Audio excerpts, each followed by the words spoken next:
এক পেশে শিরোপা জয়ের লড়াইয়ে রাজশাহী ওয়ারিয়র্সের কাছে পাত্তাই পেল না চট্টগ্রাম রয়্যালস। ৬৩ রানের বড় ব্যবধানে জিতে শিরোপা নিজেদের করে নিয়েছে নাজমুল হোসেন শান্তর দল। এ নিয়ে দ্বিতীয়বার বিপিএল এর শিরোপা জিতল রাজশাহী।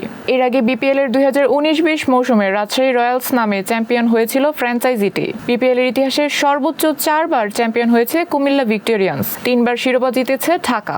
শুক্রবার মিরপুর শেরেবাংলা ক্রিকেট স্টেডিয়ামে টস জিতে রাজশাহীকে ব্যাটিংয়ে পাঠান চট্টগ্রামের অধিনায়ক মেহেদী হাসান। ব্যাট করতে নেমে উড়ন্ত সূচনা পায় রাজশাহী। তানজিদ তামিমের আগ্রাসী ও সাহিবজাদার ধৈর্যশীল ব্যাটিংয়ে উদ্বোধনী জুটিতে আসে ৮৩ রান। ৩০ বলে ৩০ রান করে আউট হন ফারহান। এরপর ক্রিজে আসা কেইন উইলিয়ামসনকে সঙ্গে নিয়ে ৪৭ রানের জুটি গড়েন তানজিদ তামিম। শরীফুল ইসলামের বলে আউট হওয়ার আগে ১৫ বলে ২৪ রান করেন উইলিয়ামসন।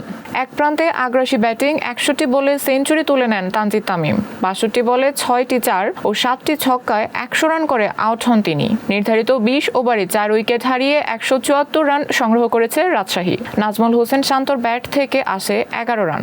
এছাড়া ৭ রানে অপরাজিত থাকেন জিমি নিশাম। ১৭৫ রানে টার্গেটে ব্যাট করতে নেমে শুরুতেই চাপে পড়ে চট্টগ্রাম রয়্যালস। দলীয় ১৮ রানের মাথায় সাজঘরে ফেরেন ২ ব্যাটার। ১০ বলে ৯ রান করেন ওপেনার নাঈম শেখ। আর ২ বল খেলে রানের খাতায় খুলতেই পারেননি মাহমুদুল হাসান জয়। চট্টগ্রামকে হারিয়ে বিপিএল এ চ্যাম্পিয়ন রাজশাহী ওয়ারিয়র্স। চতুর্থ উইকেটে ব্যাট করতে নামেন উইকেট রক্ষক ব্যাটার জাহিদুজ্জামান।